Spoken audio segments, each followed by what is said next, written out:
All right, what's up? We don't do the big show, the big boat and show pony ride over here when we start on this show. We just want to have fun, talk to our friends. And Jody's coming back for I think this is your 100th appearance on the show, right? Yeah, absolutely. It's actually the 101st, but nobody's counting. So, My bad. I lost track at 100 actually. yeah. Clearly. Oh, If I man. didn't, I would have known it was the 101. Yeah, that's right. Which is why we're here today. We're going to talk about the writing 101 and just the journey of writing in general, And Jody, you've been writing your whole life from the moment you started writing till now. Yes, that's correct. I was actually popped out of the womb with a typewriter, and I started clicking away on those keys while the amniotic fluid was still in my eyes. Yeah. And yeah, I wrote my first book before I was 6 months old, and a lot of people consider it to be the greatest novel ever written. That's probably true. don't know any of them, but No, of course not. Consider it the best. Yeah. Now, is this why your mother decided not to have another child after you because the typewriter was a little too much? Gosh, man, you have dug deep into the I'm like hot ones. Details. I'm just like hot ones. Yeah, you're it's unbelievable. I go deep. Take another bite. I am the last of the Sperling children, and it is because they were so embarrassed by my brilliance that they were unwilling to humble themselves for another kid. So I'm the last of all of them. Yeah. That's interesting. They stopped having kids after me because my mom was like, we can't get any uglier than this. Let's just yeah, let's stop it now. Yeah. At first she thought she had a hairball like a cat. She just was like coughing out of a vagina. And then I popped out. Oh, shit. And they're like, this one looks like wait, can I curse on this? I don't even know. Yeah, wait, what? I don't even know if I can say curse words, like 4-letter words, 5-letter words. You can. We're past the 1 minute mark, so Perfect. YouTube's not gonna demonetize it. There you go. I like that you're covering up. It's like your PR trains. You're not showing the drink. I know how it works. Let's not talk about that. Yeah, let me cover this up. Let's see. Look, I'm double-handing it. That's right. That's a wide fist. You ever ask a girl what 8 inches looks like, and she does this? You're like, baseball bat. What? She's like, no, I'm just measuring. Anyway, look, I went on your Amazon looking to see if you've been writing more books, but it looks like the last book you published was last year. What's the deal? Come on. Okay. You're supposed to do 10 a month. I know. Actually, I love the question for multiple reasons. And there are two that I want to give you sincerely. The first is that when I hit the last book of my series, or it's not the last, but it's the most recent book of my series, I realized I needed a continuity that wasn't there. And so I stepped back and I read through each of the 4 books in the series, trying to make sure where's the continuity, what's happening, how are we getting where we're going? Because I know where I want to get. Yeah. But I'm going to out J.K. Rowling, especially. Who's that? Right. I don't know who she is. She didn't know how she was going to get to the end of Harry Potter when she started it. Even when she ended it. Yeah. Right. But she won't admit it. Yeah. She'll always say she knew the story ahead of time. What really happens when you're writing a series is you have an idea of the arc. And that is true. You know how you want it to go. But as each book lands, then you're committed now to these story details, and they layer on top of each other until you get to a moment where it's like, oh shoot, I have a lot of history to deal with, and yet I need to get to this new place. And this book is the book where I said, I need to stop. I need to fully stop. I need to reread these books over and over and over again until it becomes abundantly clear how I get from here to there. What is so fun about our conversation today is that last night I was sitting on the couch and I had the lightning storm. And I knew exactly how I got from where I was to where I'm going. So this is breaking news, folks. Not that anybody's listening. You're clicking and clacking on the keyboards is what you say. quite literally, I actually know right now how I Yeah. get from here to there. So the next books in the series are going to come quick now because I was able to put down the framework of where they're going. But that's why is I didn't want to continue to write. I actually did write the full draft of this novel, Yeah. and I was getting close to ready to publish it, and I just realized like I hate this book. I hate everything about it. It feels fake. It doesn't I feel wish right. Stephen King would say that once in a while. God damn. The last 3 books. I wish he'd throw in the trash and admit his mistakes. Yeah, he could always change careers. I don't know if he knows it. Yeah. It's a certain point where the That's a well is different drained. podcast, isn't it? Yeah. It is. It actually is a different podcast because he's my favorite living author. Yeah. And he has I thought I was your favorite living law. Oh, yeah, he's my second favorite Oh, living okay. All right. author. Yeah, yeah. All right. Excellent. Yeah. Yeah. Well, that's the thing. Like, but you outline a little bit, right? But you're not like I wouldn't N- say you're like a Yeah. full-on architect, right? Not when we began. Yeah. So the very first book in the series that we're talking about was just written from my heart, what I wanted to say. And I went down the whole process of getting a literary agent, trying to publish through Penguin Random House slash, Knopf, FSG, whatever would accept me. And the book was competing against the 7.5 Lives of Evelyn Hardcastle, which some listeners might know, came out and really made a big splash. But Yeah. everybody that I sent that book to at that point, I should say everybody my agent sent that book to at that point was like, we just published this. To a point where I finally said, let's part ways, let's do something different. And I self-published. So where were we going with this? Yeah, Outlining. I'm still so bitter. I didn't outline that first book. The subsequent books in the series I wrote because I knew that a self-published author needed to have a canon to get to the audience. And so I started to outline the series and really figure out where does it go and what does it do. Yeah, like everybody's asking me, when am I going to publish my epic fantasy books? I go, I'm not going to George R.R. Martin people. So I basically, yes. I've been writing, I have 5 books in the series, and it's going to be, and I'm on the 3rd one right now. I'm currently cleaning up stuff on that. But like in my mind, it was for the reason you're saying, is because I wanted to be able to outline it. And then as I'm developing books through the writing process, I realized, I could go back to book 1 and I could see this, or I can continue a continuity. So originally I was going to write and publish the first book, which I did write it. It's done. But then I was like, I don't want to be George R.R. Martin. And I'm such an outliner that I'm like, let me just make sure these 5 books are fit. Yeah, they fit. They all, they all work together. They're all linked in one way or another, but they're all their own story. It's not like they're not complete stories. They are complete stories. But there's these little things that you could just go back and be like, oh, it was always there. And I don't think what's her face did that. Harry Potter. I think it's really important to pause right here and talk about a concept, and you can override me if you disagree. But I actually think we should talk about time preference, because I think that's a really important piece of the journey, is that there are going to be authors out there who are like, I need to make my splash today. Yeah. And it literally is the problem working against us. If you think about the W-2 workers out there, or for listeners outside of the United States, people who are hired by a company, but have the opportunity to invest a part of their income in a future retirement account. That's called time preference. You choose to set aside money that you could use right now for a future you. And that's time preference. The lower your time preference, the more money you set aside for the future. That's the same as a writer. If you have a lower time preference like you, then you write the book knowing that you could publish it and technically sell it. Yeah. Or you could hold on to it with a low time preference and wait until you had the series and then publish it at a clip that made sense for sales and everything. But now I have the whole series in the bucket. That's a low time preference.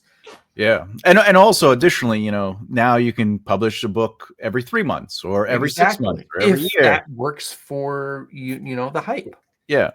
And to counteract that though, I have the self-help books. Those are all written already. So those are being Yes. published every 6 months now.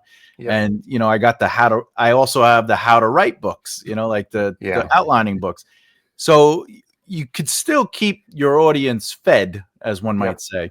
But again, I think fantasy books, or I should say long form creative fiction, if you're going to do a series, it's okay to release your books however you want. But for me, I want to have a stronger cohesion to it, like something where like they don't feel. Here's an example. Harry Potter, I believe it's book 4, where the time device comes into play. Yeah, it is. It's the Goblet of Fire. Yep. Yeah. The rest of the series is broken. You can't fix the rest of the series because this device works. Yes. Except she does, but she doesn't. But yeah. Yeah, but you know what I'm saying though. Like once time travel is a part of the equation, nothing is. You could fix it all. You know what I'm saying? Like why is that never coming back? Yes, correct.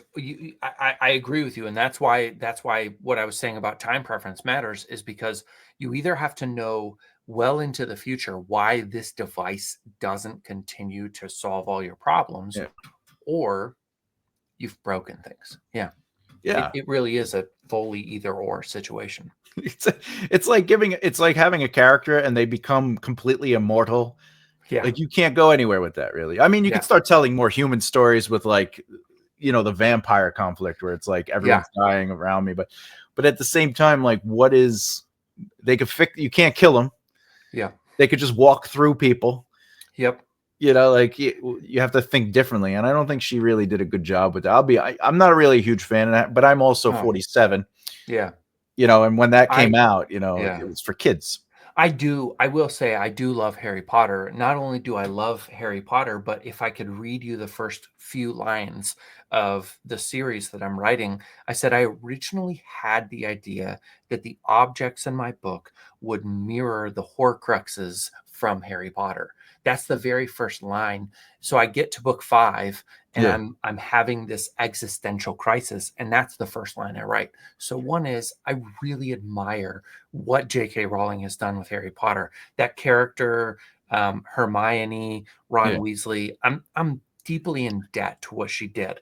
But at the same time, I do also realize there are a couple of issues that I want to solve if I want to pay homage to her and yet write something that maybe possibly improves. And I know that sounds like sacrilege because she sold billions of dollars of books.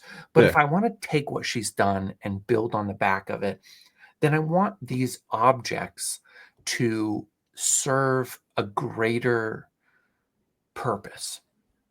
You could always try Harry Potter and her Heine. Heine. Yeah, absolutely. Hair growing all over the ass.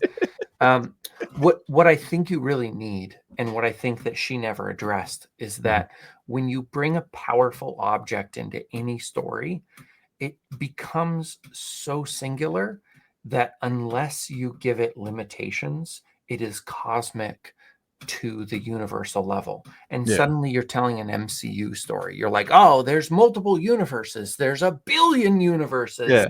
And it gets so big so fast that you have to figure out where are the stops in this situation. What's the logical reason that this thing can't do it? The time spinner that you spoke of in Harry Potter 4. Why does it stop in that book? And I think those are the things that if you have a low time preference for, you can really drill down into and make a great story. She could have made a great story without having to come back and revise the past, which she has done because she's a billionaire. But I think anyone should have that power. Like you as an author, you're saying, you could technically go back and rewrite your books in a sense. And I'm glad for that. Yeah. Frankenstein, it was done for Frankenstein. It was done for The Hobbit. It was done for, you name it, it's been done. Because it is a creative medium. I don't think you could do it with like a painting. Right. I'm about to get a tattoo for my 40th birthday. My wife is going to tattoo me. She's never done a tattoo in her life, and she's going to put ink on me. Oh, excellent. 15 days from now, in fact. So you're gonna be 40. How's that feel? Yeah, 40. Fucking awesome, dude. Yeah, I remember that. Healthier than I've ever been. I only have one tattoo. No kidding. Yeah, it's a full body tattoo of myself, but only taller. I'm actually 5'2", but my tattoo makes me 5'9.5". Oh my god! So it's a 7-inch tattoo. Yeah, it must be in your waist section then. Mostly. Yeah. I have to. God. Yeah, I have to stand the poop. It's just for convenience, Yeah. Well, it's not even a stand; it's more of a tripod. You just kind of. Yeah. I just lean forward, and I'm like, "This ain't how it's drop it down." I poop like everyone else in the shower. Why do you always come out so wet? Yes. Long story short, or long actually. Now I know some authors, and I'm not saying this is in a derogatory or negative way, but some writers get hung up on like a story, like they stay focused on a story. Yeah. I know you have other books. I know you have other one-offs and stuff like that. But like the whole 9 line. Well, it actually plays on the numbers. There's like the 6 sorrows. Yeah, it goes down. It's a countdown. Yeah, 9, 8, 7, 6. We're working on 5 right now. So yeah. Is that a world you like staying in, or are you looking forward to hitting 0 and then moving on to something else? Yes, both answers to the question. I'm working on 5 diligently because I love that world. I want to say succinctly a couple of things. Is books 1 through 4 are from the perspective of a character named Luke, who is a woman. Yes, thank you. Actually, you're literally speaking into the future for me right now. My name is Jody. For all of you who don't read the screen, who is a man. Exactly. I'm a man. The short story about that is I was working in the oil fields and I was with my driller and we were at an A&W in the middle of nowhere, Utah. And a guy brings up a tray and he looks at the name on the tray for my order and he says, "Judy?" And I literally would not stand up. Judy.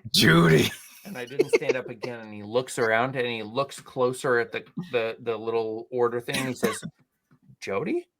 And I stood up and I walked and I grabbed my order. Yeah, because freaking I have a girl's name. Okay, that's my mom's fault. I didn't do that. Well, what's the J stand for? Yeah, Jonathan.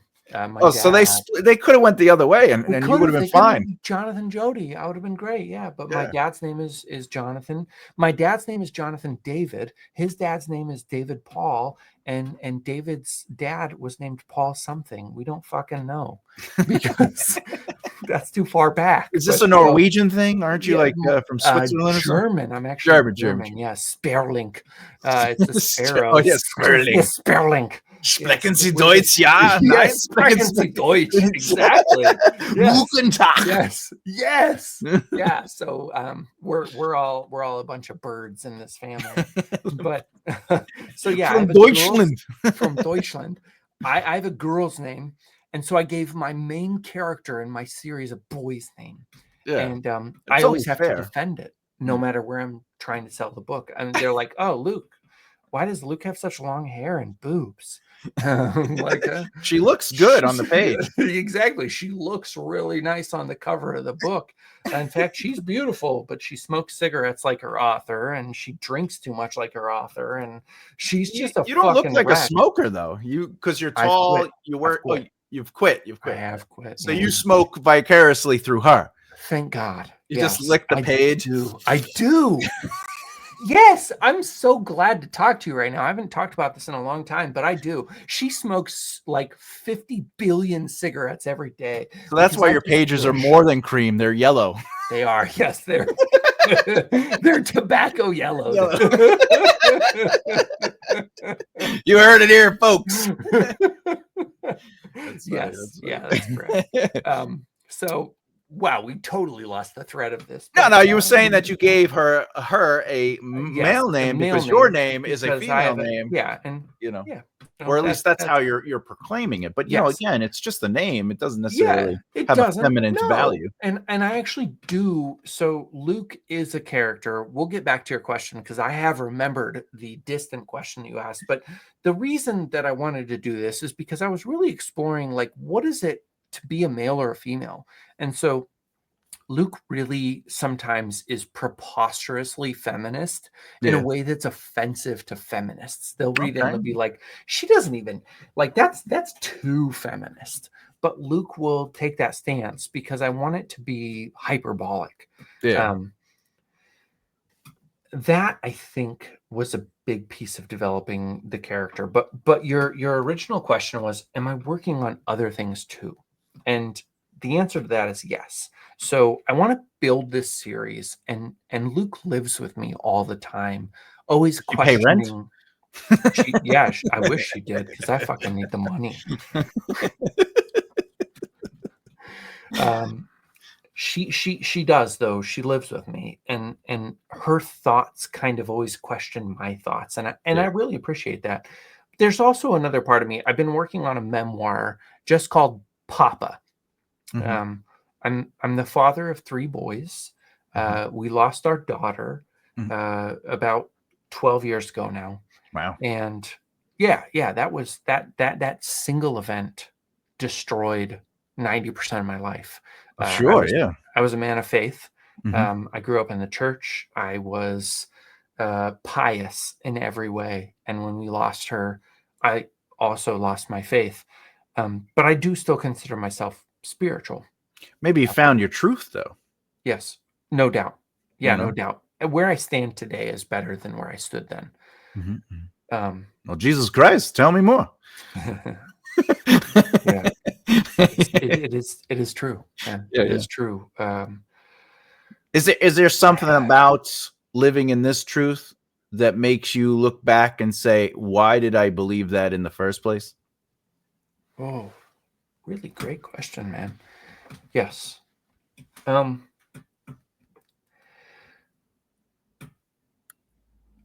if I were going to speak directly to all of the people who believe in Jesus, I would say, like, until you felt the pain of death as close as your skin, Mhm. you haven't understood what you're even talking about.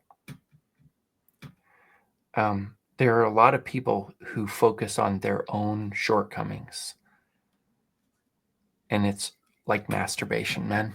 Yeah. It really is. I mean that. Yeah. It comes and goes, but You got a yeah, need, beat it out. we got to beat this out. But yeah, the loss of a child, not that I can ever even contemplate that because, I I don't yeah, have kids, but yeah. of course that's going to fundamentally alter. I mean, me losing my parents fundamentally altered Yeah. my time in the sense of Yeah. like when people like if I'm talking to someone and they go, "The earth is flat," I just go, "Yes, it is." You, Oh you know man, what I'm God, saying? you're opening 15 doors right now. I have a really close friend who's a flat earther, and I have Yeah. been scheming to figure out how do I get him to like look critically at the fucking Nope. stupidness. No. After my parents died, Well done. I Well can't done. see.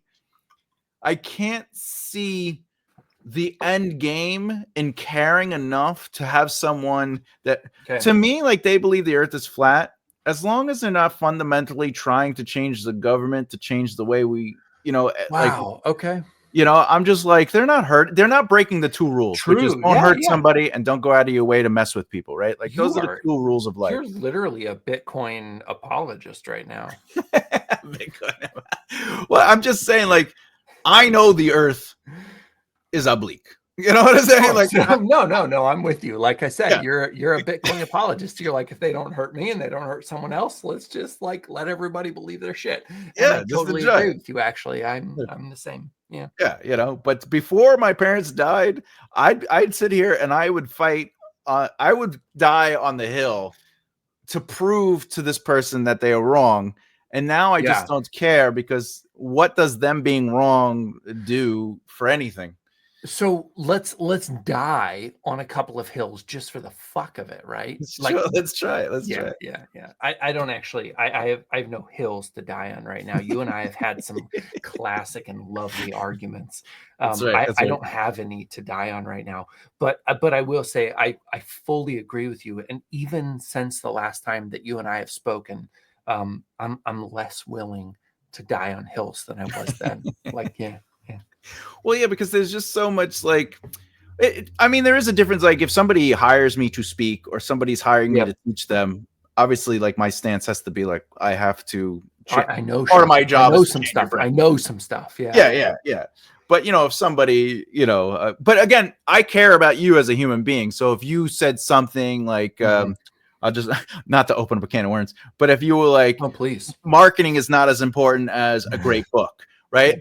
Yes. Like, just fundamentally, when it comes to capitalism, that statement's just not accurate. It's subjectively accurate. It's your position. Yeah. And obviously you can live with that for the rest of your life. But if we're talking about objective truth to what that would be, marketing would be more important than a great book, just because X equals Y, Yeah.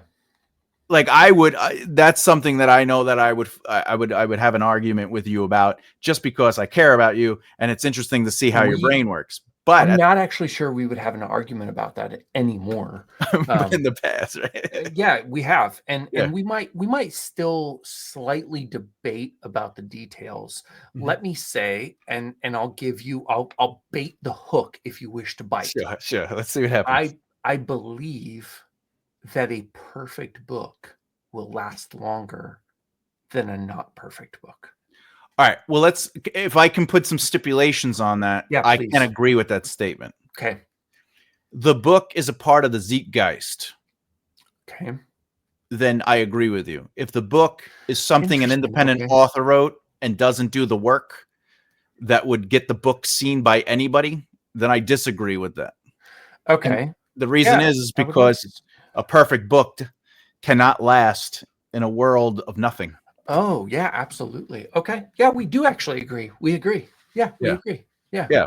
A perfect book, if it catches wind, yes, is better than a not perfect book. Yeah, we agree. Yeah. There's no fight here. What the hell do we talk about? But I could also push back and be like, say, Lord of the Rings today wouldn't be considered even good, but because it has the history of being great when it was published and created the genre of epic fantasy, it will forever have the grace of its position. But at the same time, I am really happy to talk about that book. It's your podcast, so redirect as needed. The Lord of the Rings is such an important story. I know that people get mad at his description of landscape. I understand that they're frustrated that he talks about trees and hills and greenery and everything. But there's something about that book that is doing really powerful work. And I think about, like, if you sit down for dinner and they serve you, a chicken leg that has been roasted with rosemary and etc., and couscous that's been perfectly fluffed with whatever the fuck. Yeah, exactly. Seasoning. Thank you. Yeah, god damn it, I'm way out of my depth right now. It's all good, it's beautiful, and you eat it and it's delicious. You could also write that scene as like, hey, chicken and couscous. There's something that's really potent about giving you the details. But not only that, it's about when you choose to give the details. You have a battle scene, people are fighting, swords clashing, bam, bam, bam, and then you move to chicken and couscous. It gives you a breath. And I think that what people sort of gloss over is how well J.R.R. Tolkien did with blending battle scenes with the mundane beauty of the forest. Yeah, he definitely, obviously, understood how to play with the words and pacing and stuff like that, which is, for anyone listening, the speed at which information is presented to the reader. Yeah, thank you. Thank you. But more importantly, if we again, if Lord of the Rings was from a first time author today, they'd be like, Yeah. nothing is happening in the first 30 pages. Like even chapter 1 starts off with exposition, then Yeah. has a soft Telepathy chapter first break. birthday. Yeah.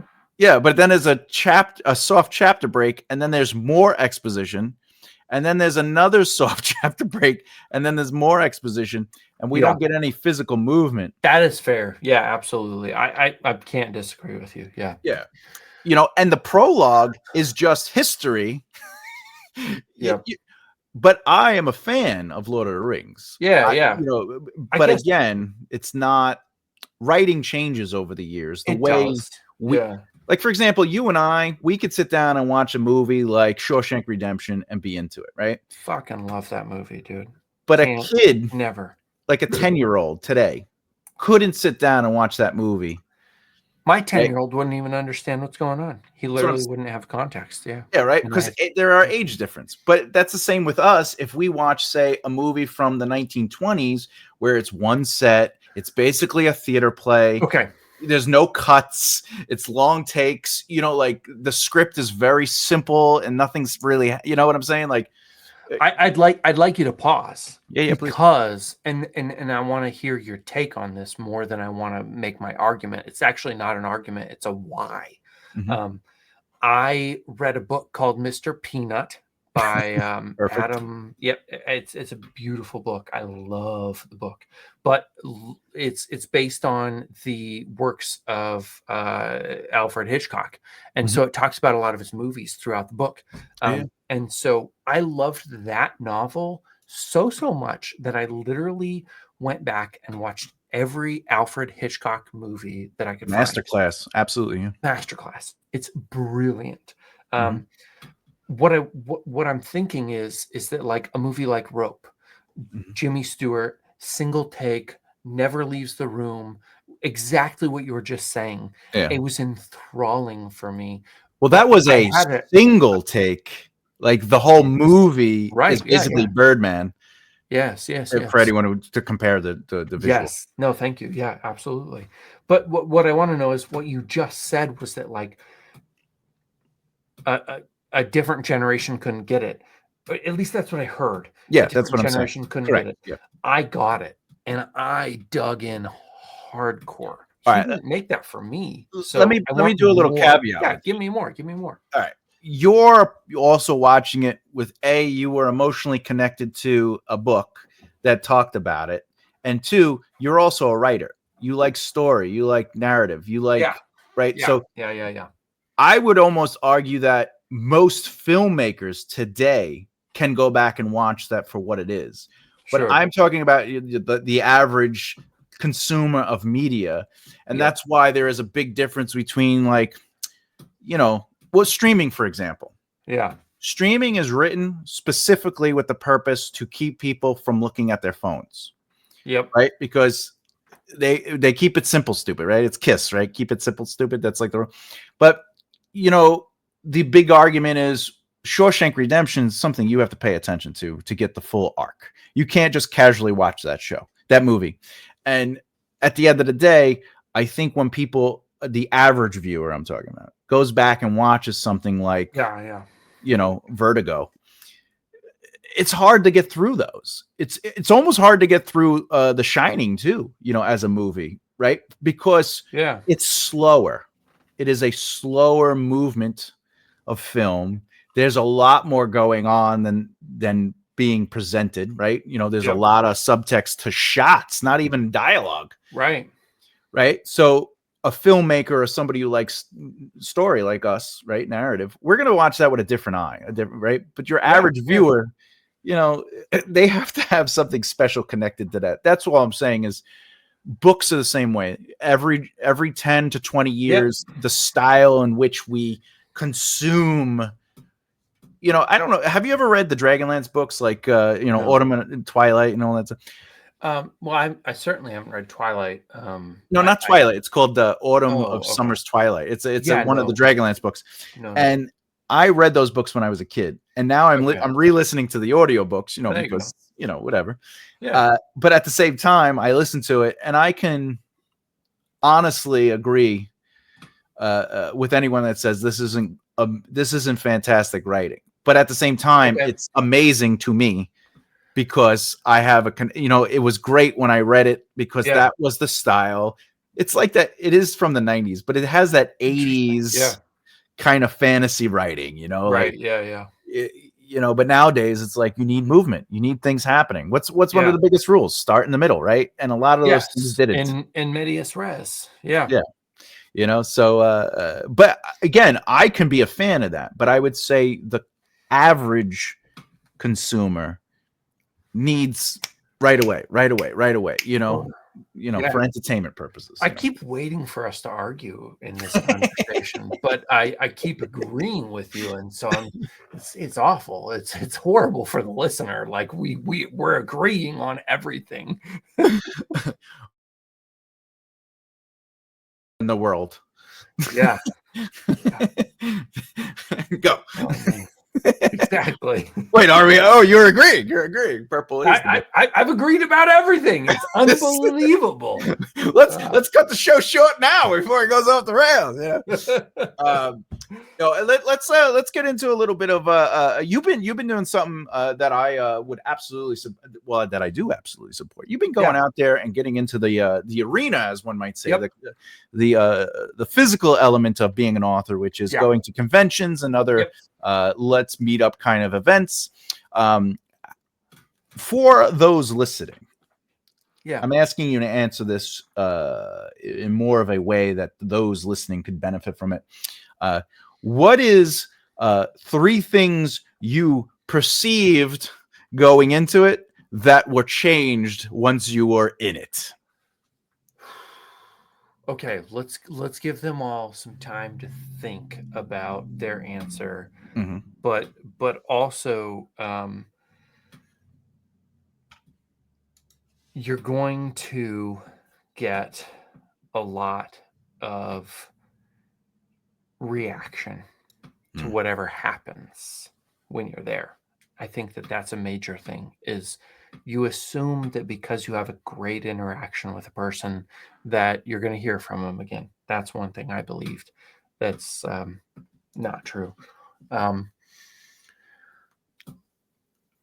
You're going to make your money back. Oh, that's the feeling going in, like you're going to make your money back. Yeah, absolutely. Yeah, it's a huge. Of course, your book is amazing, but no one's reading it. Beautiful. Yeah, it's beautiful. Yeah, absolutely. You're going to do it. You're going to make it back. Why are people liking this book? Well, they haven't read it yet. But it's so good. Look at it. God damn you. Yeah, I spent a lot of money on these covers. Yeah, it looks beautiful. Yeah. And you're going to hear from people on Amazon, etc., all those places after you leave. That sounds similar to number 1, but it's actually very different.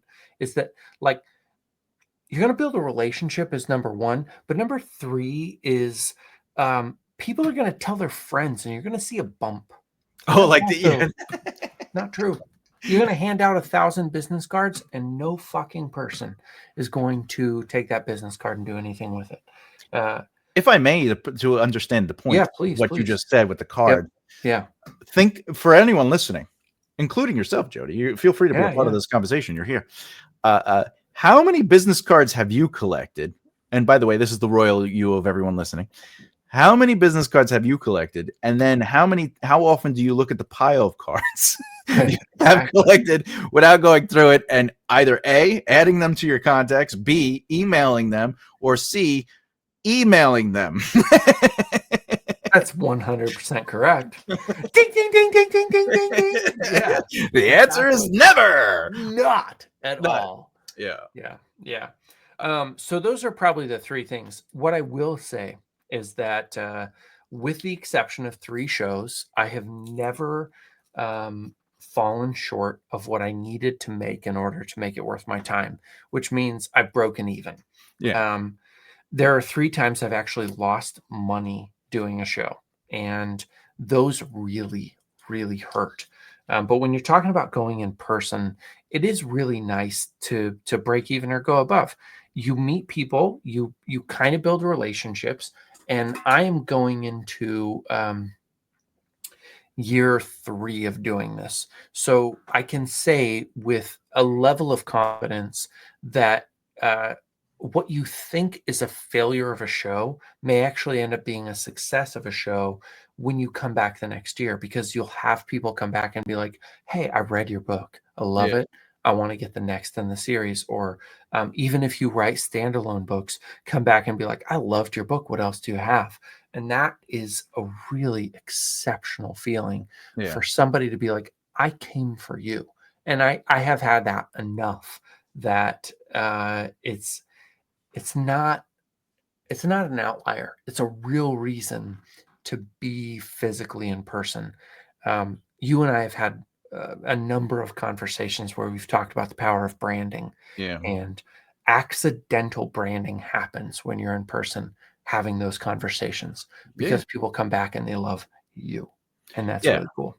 And that's what branding is, by the way, for anyone listening. It's not really your book per se, but it is the themes that Correct. will be in your book. Yes. It might be the stuff that you like to write, but more importantly, it's who are Two. you? Yeah. Two. And by the way, even when I did music back in the day, that was how it was. You know, you go back to a location or whatever, and they're like, "Oh, I knew you were coming back," and like when I saw your name, I was like, I had to come back to the show. But at the end of the day, you know, one of the smartest things to do at those cons, and you could obviously correct me if I'm wrong, is stand in front of your table and not sit down in the chair behind the table. Yeah, for sure. So one thing that they have done in recent years is that they won't actually let you be out in front, but I do regularly work tables next to people who sit in chairs. Yeah. And there's a difference at a con when you go to a convention of any kind. You're usually in what's called Artist Alley. It's an Yep. offer. Yep. It's really smart to go to Artist Alley because it's a lot cheaper than a vendor booth. But there are some people who literally frame themselves with their art prints or something like that, and there's this tiny little window and they're sitting in a chair. Yeah, like their eyes are just behind the table. Yeah. So true. Yeah, exactly. So And you're true. like, nobody's gonna stop. And you're across the aisle from them and you're talking. You're like, hey, do you like to read? Anything, any goddamn dumb question that Yeah. you want to ask to get them to come over. And then they're like, yeah, sure, I guess I like to read. Can I tell you about a book? Oh, sure. You tell them about your book and maybe they buy it, maybe they don't. But the person across from you who's sitting down never calls somebody over. And then at the end, they're like, man, this was a fucking bomb. It was a horrible show. I'm never coming back. And you're like, I'm sorry. Do you ever say, I didn't even know you were there? Yes, I should. If I was that hardcore. You were here. Are you saying they don't allow to even have like models like stand in front of the table, like to dress Nope. like a character? Oh, they've Nope. changed it up, huh? Yeah, they have changed it. Now, I know that you and I talked about doing New York Comic-Con. Comic-Con, yeah. I cannot get into that show yet. I've done a lot. Did Denver Fan Expo over the 4th of July. Massive show, great show. Yeah. I have some friends who are doing Gen Con this weekend, and great show. New York Comic-Con is way harder to get into than I realized at the It's time. a year in advance. Dragon Con, yes, correct. So that's one I want to work on. That one may be different. Every show has its peculiarities, but usually you're not allowed to get out in front of your booth. What if you have to pee? Yes, then you put up a sign that says BRB. Oh, yeah, but do you have to walk behind the table to get to the urinal, or are you allowed to step out from the beautiful table? question. I think technically you'll be fired immediately if you walk out in front of your table. They're like, what do you do? We gave you the rules. Fucking idiot. They start whipping you. So you've been doing that for because I remember when you started doing it. I can't believe 3 years have passed. That's crazy. Yeah, we're going into our 3rd year. Yep, exactly. Yep. Nice. Now, does the family come with you, or is this sort of like an adventure to get some alone time? I mean, to be by yourself and obviously miss them. I absolutely love that question. I adore adore my family, and I never want to be away from them, not even for a second, not for a moment. So it pains me To have so much fun away from them. God damn you. Yes. I'm missing you so much. You're dressed up like in party clothes. Yeah, let me frame it up for you. So Denver Fan Expo, you know, wife, kids, they're having their 4th of July fireworks and everything. And I went down, did the show in Denver, drove up to Conifer, which is at like 8,500 feet above sea level. So cool every night, almost too cold. Yeah. And just sleeping, loving life, feeling good. But it's beautiful there. It's gorgeous. It's amazing. It's mountains. Go hiking in the morning and then come down and do the show. Yeah, I mean, like, but I also am actually doing the show out of my car. So I have a gym membership, and Conifer happens to have a Anytime Fitness. So that's where I'm making my hub. Sleep in the car, go in the morning to the Anytime Fitness, take a shower, take a quick hike, go down, do the show, repeat, you know, rinse and repeat. If I may, for the audience, please what Jody is doing is called budgeting. And yes. Some people think, oh, I got to get a hotel. And it's like, nah, in the beginning, you got to sacrifice. You got to cut where you can. Yeah. And, you know, at the same time, you know, obviously don't want to sleep out in the, but if you're a camper, like you could camp, you know, like there's just so many things you could do to make things work. And I feel like it's hard for people to sacrifice because we have a comfort level. But then you look at people like Tyler Perry, lived in his car for 10 years. You know, Halle Berry, she lived homeless and was in like shelters, you know, when she was trying to get a career going. You know, so even, you know, Pratt, what's his name? Chris Pratt. Yeah. He lived in his van, you know, down by the river in Hawaii. Right. Yeah. So, but I'm not saying people should live quote unquote homeless, but there are things that we can do to make the budgets work. And I know when we went on tour, we'd smell in the van, you know, in a band. You know, a hotel was leisure. You know? I absolutely love what you're saying, because it's absolutely true. It's so true that the number one thing, and I'm comfortable saying this, the number one thing that separates a person from their dreams is their willingness to get uncomfortable. Yeah. Whatever it is, if you're just willing to be uncomfortable in whatever it is. And I want to illustrate it in a way, because it's funny, you kind of set this up for me. I worked in the oil fields for a period of time when I was in my early 20s. I was working on a rat and mouse hole rig, which what that is you go and you drill the first 200 feet down and you case it in steel. So it's like a metal thing that you put down, a metal pipe that you put down 200 feet in the ground. It keeps the hole from collapsing on you. And working in the oil fields, you get a lot of money, like a lot of money, and you work 16 hours a day. You know, you work from when you wake up till you go to bed, and then you do it over again and over again and over again. What I did in order to get me ahead in this world was I lived out of my car. So I literally lived out of my car, and all the money I was making went into a bank account, and I just worked and slept in my car and worked and slept in my car. And so my monthly rent was my gym membership, just like it is now with my books. And so I stocked away a ton of money. I was able to buy a house when I got married. I was able to do a lot of things because I had a ton of money set aside. It was super duper uncomfortable for all of that time. Yeah. But I recognized like what I want later. We talked about it at the very beginning of this podcast, or whatever you call this thing that we're doing, is time preference. A low time preference will always get you what you want. Recognize that you 10 years from now is the you want to be. Yeah. And in order to get to the you want to be, you need to sacrifice the you are right now. Yeah. And to put that even to a perspective, 10 years ago, I was in Brooklyn. Yeah. You know what I'm saying? I just moved to Brooklyn 10 years ago. 10 years before that, you know, I was retiring from the music industry. And 10 years from that, I was in the comic book industry.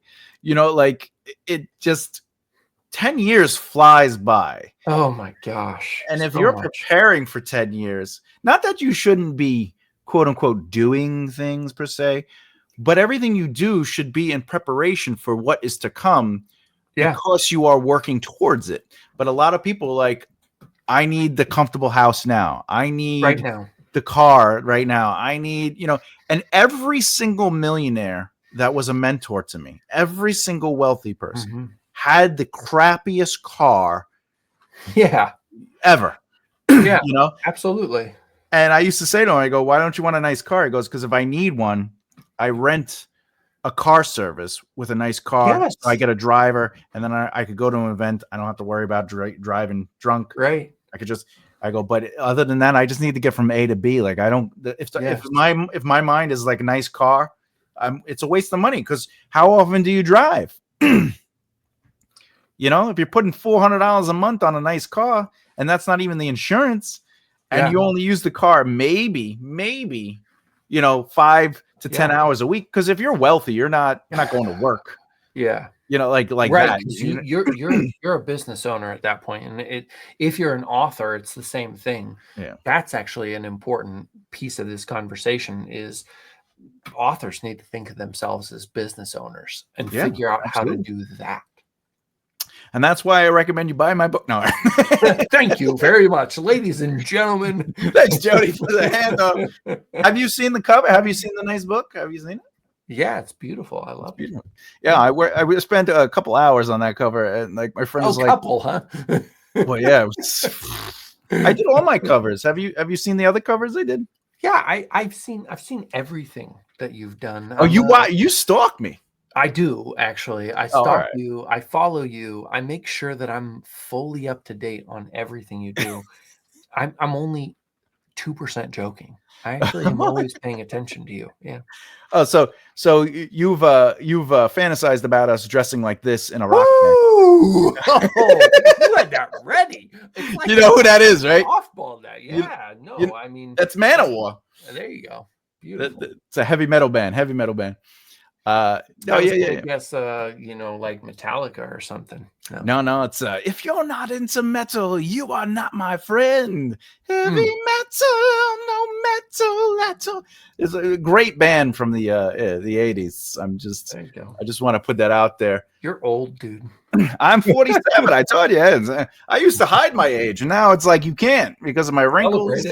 Celebrate it. I do. Well, you got 7 years before you see this, so enjoy walking around. Enjoy. I tell people I work out still. I do one sit-up every morning to get out of bed. Get out of bed, and then you go to bed. You do half a sit-up in the morning and half a sit-up at night for a day. If you had to give up, working out or the sex, really, which one would you give up for the rest of your life? Definitely working out, but it's not like I do either more often. Yeah, but you don't work out as much anymore. I thought you were. That's not a good question. Then it's not a good question because you're supposed to connect it to something. Oh, would you rather get up? Would you rather give up writing for the rest of your life? Okay. Ooh, okay. Well, or unfortunately, being happily married. Oh my god. Good luck. So I live in my car. Exactly. Oh my god. Oh, I can't choose it. That is awful. Honey, I wasn't on the show today. Don't look for the episode. Exactly. Do not look for this. Do not listen to it. It's not worth it. It's not worth it. That's funny. I always ask people crazy questions like that, and they're just like, it's like would you rather have Bruce Banner place his hand inside your rectum and then turn into the Hulk, or would you rather have Wolverine place his hand inside your rectum and then shink his now you can't die with either example, but you do feel the pain of either. Oh no. Yeah, exactly. Which one would you choose, sir? Wolverine. Just because you can be like Wolverine. Exactly. Yeah, exactly. Just because Wolverine. Yeah, Bruce Banner would make you question your sexuality. That's basically. And be, like nuclear. You were like, everything's messed up inside. Everything's messed up. That's right. All right. With that, I have to ask a question to end the episode. Please. But since you've been on this show 101 times, that's right. We're gonna change up the last question for you, if you don't mind. And it's not the Bruce Banner Wolverine one. It's going to be. Thank you. Yeah. I really appreciate that. All right. What was the most challenging aspect of transitioning from an aspiring writer to a published author? And how did you overcome any obstacles or setbacks along the way? A simple question. Yeah, exactly. I was going to say that. Thank you for the softball question, man. That's all. I am going to tell a short story. Go ahead. You got plenty of time. Yeah. As long as you want. Just hurry up. You got a minute. Yeah, exactly. my novel, The 9 Lives of Marva DeLonghi, was a reaction, and I mean that in the severest way. So please look up the word reaction if you need to the market. I wrote the book because I wanted to publish traditionally. And at the time when I wrote it, I believed that a mystery novel had the highest odds of publishing. I wrote the book. It was awful. I rewrote it. It was still awful. I rewrote it. It was still awful. I rewrote it. It was finally okay. I sent the okay copy out to 100 agents. Got 4 agents who were interested in representing me. I went with the agent who is most parallel to what I wanted to do with my career. She shopped the book for a very long time. We never got published. The hardest part about everything was saying to her, I'm ready for this book to be in the world. Yeah. And so I'm sorry, but I'm going in a different direction. I took back the book, I self-published it, and I put all of my energy and effort into trying to get people to read it without the industry behind me. Yeah. And the humiliation that I have felt since that day has been the hardest part. I still am not over it. I wish I could say I was, but I'm not. The humiliation of people being self-published. Yeah. Oh, you're not saying getting through the gate, not getting through the gate, man.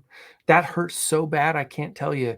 Like, nobody was willing to tell me that my book was as good as the 7.5 Lives of Evelyn Hardcastle. And that hurts me in the deepest way that I can express. Could I give you a reframe? Only if you want to, like, fix my life. All right. So first of all, feetpics.com. All right. So the reframe, though, is you're a business, either traditionally published or self-published. The major difference between being traditionally published is they'll give you a small advance for a first timer. Rarely do they give you the marketing boost that, say, $1 million writer brings in. You know, they're gonna market Stephen King. They're not gonna market, So you're still a successful author, though, because you not only publish one book, you publish multiple books. You are going out there. You're building your business. It takes up to 5 years for a business really to prosper, And at the end of the day, traditionally published doesn't mean you're great. It just means that your book fit the criteria needed for the market of that time. And that goes back to Lord of the Rings. Lord of the Rings would not be published as is today from a first-time author. That it would be like, you got to rework this. There's no movement. It's just a lot of exposition. This is slow, right? It's a slow-paced book, especially for the first couple pages. So the reframe is just to remember that you're doing something that other people wish they could do, which is take a chance on themselves and push forward and ultimately publish a book. So traditionally or publish there is no devalue to self-publish nowadays. It's not like it was 10, 15 years ago. It's ultimately you're doing something others wish they could do. Right. Yeah. Agreed. I mean, you still lost, and but anyway, you didn't fix my heart right there, so we're good. It's okay.